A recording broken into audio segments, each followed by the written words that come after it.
morning. Good morning. Good morning. I'd like to introduce Paul Mallasch.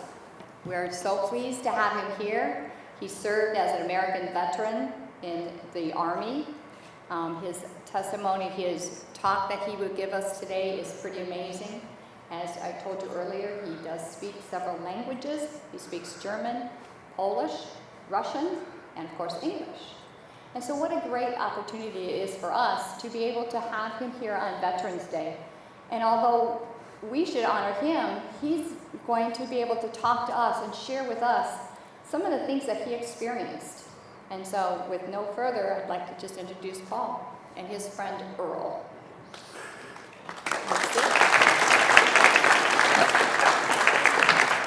I first want to open this up with a prayer. Father, we thank you. I don't really can comprehend why you allowed me this privilege to share what you've done in my life and how you preserved me all these years. I prayed for the school, the teachers, principal, and all the kids. I've been praying for them ever since that first time I came here. And I will continue to do that. Thank you. I'm going to sit down. You mind? I'm going to sit down, if you don't mind.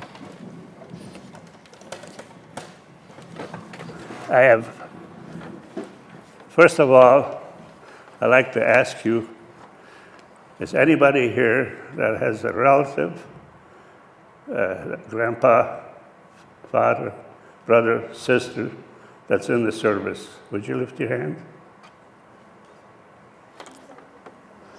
And knowing that, before I start my speech, I want my friend to read this article that God had impressed on me to write. And I'm not a writer. Matter of fact, when I came over this country, all I could say in English was, yes, no, and get lost.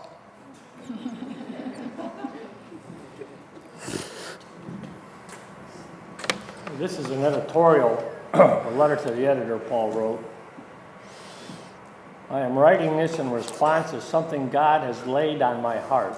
After watching the war that this country has been involved in and hearing many complain about us being involved in it, I want to thank the soldiers that fought in the Second World War, Korean War, Vietnam War, Gulf War, Afghanistan, and now the Iraq War. If they wouldn't have been willing to put their lives on the line, I would have never experienced the freedom that I have since 1951. Having gone through the experiences as a boy of 9.5 years old and as a refugee because of war, I know what it feels like from that side. Seeing the soldiers breaking into your house, not knowing if you will be shot or not, and all the things that take place in times like this, I realize as soldiers, when you are in combat and you see your buddies around you being killed, a lot of things go through your mind. At times you might do things that you normally would not do. When that takes place, these actions taken will stay with you the rest of your life. I'm writing this to say that to you soldiers, that as a former refugee experiencing all that goes with war, you have no reason to carry a burden that has been forced on you because of the combat situations. I want to tell you there are no words that can describe the appreciation and thanks for what you did. I forgive you along with all the millions like myself. I also believe God has forgiven you. I want to thank the relatives of soldiers that have lost husbands, wives, sons, and daughters. I am one of a million that you will probably never hear from or meet this side of heaven to say my appreciation on their behalf and mine. Instead of people complaining about the war, they need to be praying for the soldiers, their families, and the people in whose country the wars are being fought. War is hard on everyone. Lift your voice toward heaven instead of against the politicians. Allow God to transform people's hearts and minds in the hope that the powers of darkness can no longer influence people's minds. For we struggle against the powers of darkness, not humans.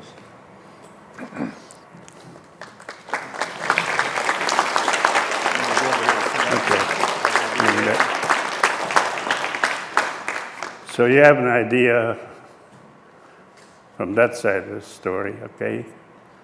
My life actually, I was born in Ukraine, and I lived there until I was 5 years old. I don't know how your history is, but when Stalin made a pact with Hitler to attack Poland, when we lived in Ukraine under the Tsar before communism took over, we had a good life. But when communism took over, we gave them three choices.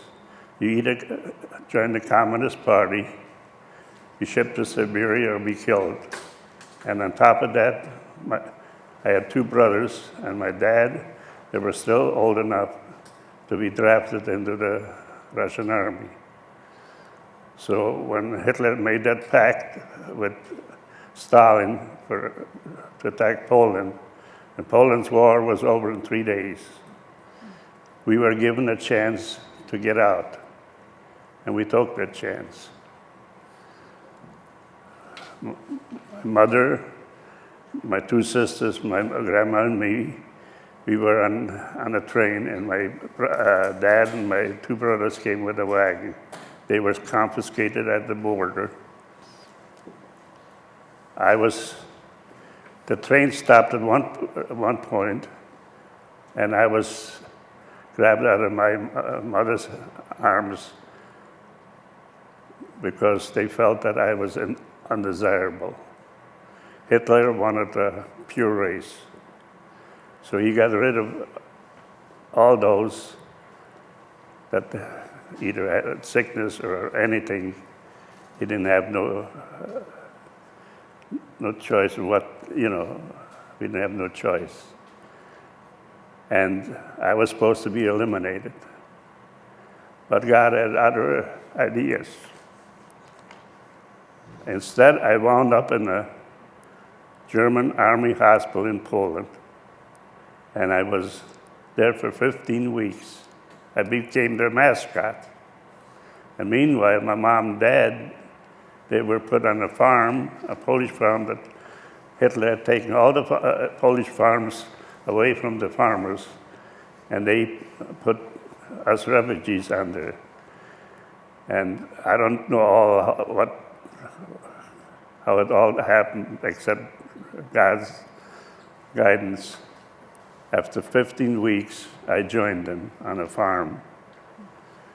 And it was no picnic either, because a lot of Polish people were still fighting, and we weren't safe for quite a few years. But eventually Hitler and his regime got control of it, and we lived under Hitler time. We weren't safe either, because my parents didn't believe in joining Nazi party, and therefore we were on the hit list too. If it hadn't been for my two brothers, they were taken into the Hitler took them, and they were in the service for Germany. My oldest brother got killed in Stalingrad, and my youngest brother, he fought in the Battle of the Bulge. He got wounded there. But I don't have too much time to share my story. I could spend with you all day long in order to tell my story, and I still wouldn't be able to cover it. Anyway, we lived there in Germany till January 1945. And they came in and told us we had till midnight to get out, pack up and get out. So we packed up 2 wagons. On the farm we had 2 girls and 2 boys working for us, my two sisters, all year round. And then in spring and the fall, we hired more help because we needed more help. Anyway, so when that order came, we loaded up 2 wagons. My dad, one of the girls that worked for us, and one of the boys, my one sister and me were in 1 wagon. My mother and one of the girls and boys that worked for us, and the other sister, my grandma, they were in another wagon, and we left our farm. If you remember the winter this last winter we had, well, it was a lot worse. When we left our farm, we could actually, the snow was frozen so hard that you could roll over with the wagon. The snow was falling so hard that at times you couldn't see the front of the horses. And now just imagine, I don't know if you ever watched the story when the refugees are moving out. They're coming from all and trying to get out, get away to go to the west, because our aim was to go to northern Germany. And we got separated. After a week, and we got to the first town, because the refugees come every which way, and things were really hectic. Our wagons got separated. My mom and us, we were separated. And we traveled like that for a week. We'd stop during the day and rest the horses for a little bit and have something cold to eat. And at night we would pull over and spend a longer time resting the horses, fixing some hot to eat, and then move on. After a week, we had stopped and just finished our evening meal, and were getting ready to pull out when a friend of ours came and says, "Have you found your wife yet?" to my dad. And he says, "No." He says, "Wait, they're 10 minutes behind me." And that's how we got reunited. We traveled a week. Now remember, as refugees, when you traveled, we thought we were safe because the German army was amidst of us. We didn't realize that Hitler used the army to move forward for combat. So when the Americans and all the other countries found out about it, they started bombing us. So every once in a while when the planes came, bombs would fall, and they were trying to kill them, and they had no choice. But I also want to tell you that when we left our farm, there's a lot of people in that cold that got rid of their babies, the old people, and you could hear them cry for help. And that stayed with me for many years. It took me till about 10, 12 years ago to work through that. Because I get flashbacks. Anyway, so after another week, there's many incidents where God really saved us. One incident I want to tell you, we had stopped on the top of the hill. I don't know why the refugee column stopped, but we had stopped, and we looked down, you could see this beautiful city about the size of Elyria. And in Germany, every city has 2 churches, a Catholic church and a Lutheran church, because those are supported by the government. And I could still picture those 2 churches. And then all of a sudden we seen the planes coming. The sky was black. And we thought they were coming for us, but they didn't. They hit that, when they got over the city, we seen the bomb doors open up, and just imagine somebody taking a bushel basket full of marbles and dropping them. When that cleared, within about 45 minutes, there was nothing left.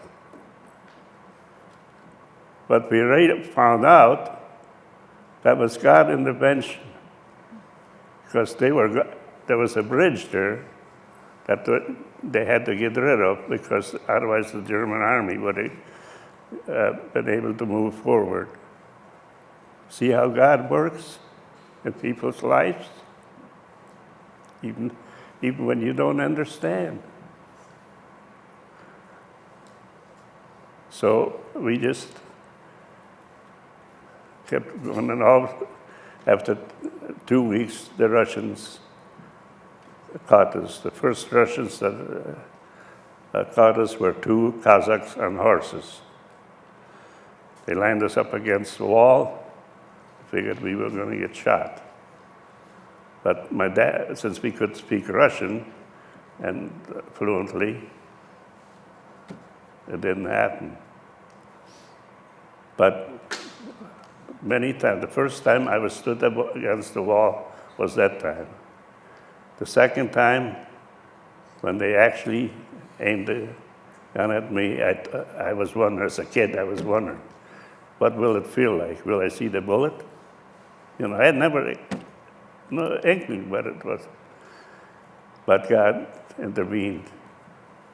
And this happened then, it became routine, just like getting out of bed every time troops came, because the place that we stopped, the Russian government, the soldiers that were fighting, they made their headquarters. And from there, they sent the troops to the front, and then they would come back. And so every time they would come back, when they lost their friends, they had blood in their eyes. They wanted to get even. I remember another time, I picked out 7 times during that whole incident that I should have been dead. The other time was when this Russian soldier, he lined us up, and he was out for blood.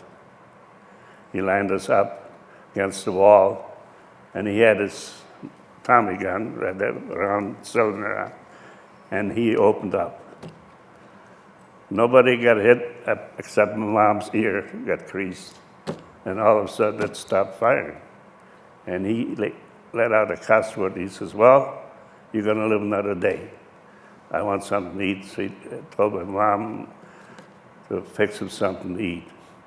Well, he went to eat. My dad took the gun, opened it up, and the magazine was half full. Now, you explain that to me.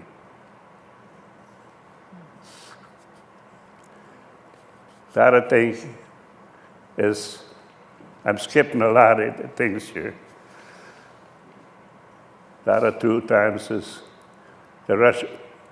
after the war was over and the Polish people got their farms back, that's when the hatred was worked out on those that were put on their farms.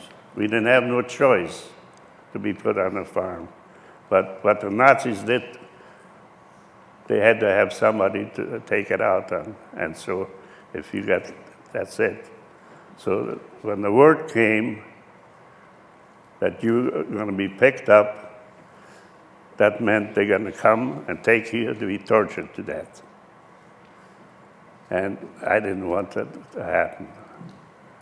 As a kid, at one point, I tried to commit suicide because I was afraid of the torture.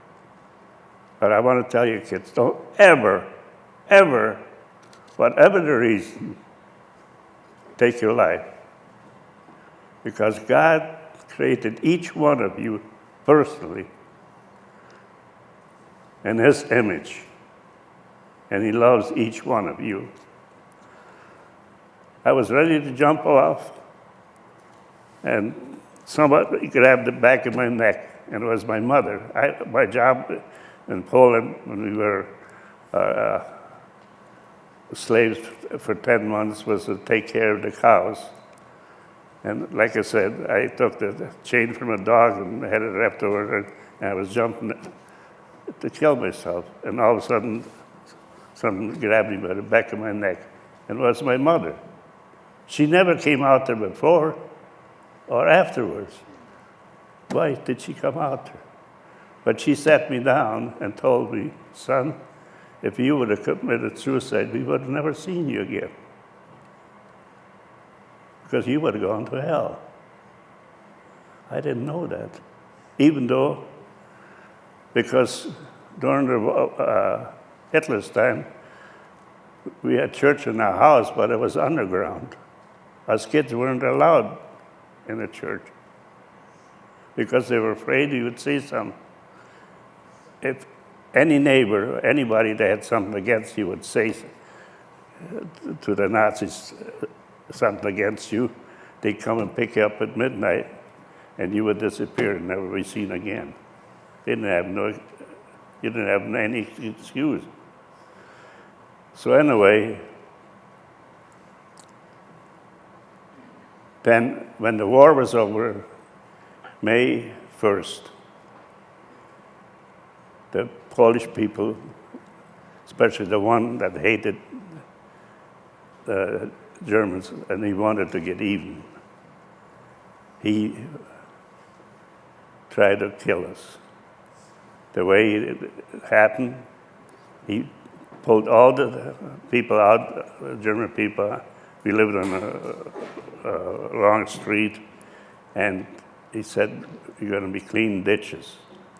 What we didn't realize until afterwards, that was supposed to be our grave. He was on the horse riding back and forth, and we wondered why every so many feet there was somebody standing with a rifle. Well, he was waiting when we were going to be done cleaning. He was going to give the order, and they were going to kill us. He made his last pass and was coming back. All of a sudden, he fell off the horse with a bullet hole in his head, and there was no gunshot. Now, you explain that to me.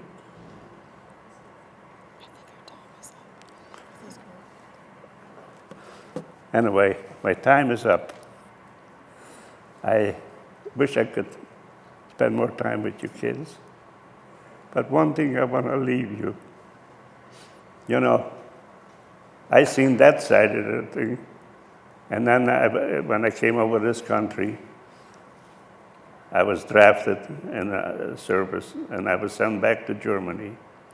I was interpreter for Uncle Sam. And so that's why I wear this hat. I served during the Berlin crisis. If you ever studied, what happened in the Berlin crisis, I served through that. And so I know both sides of the story. That's why I could write this. Thank you very much. Thank each one of you.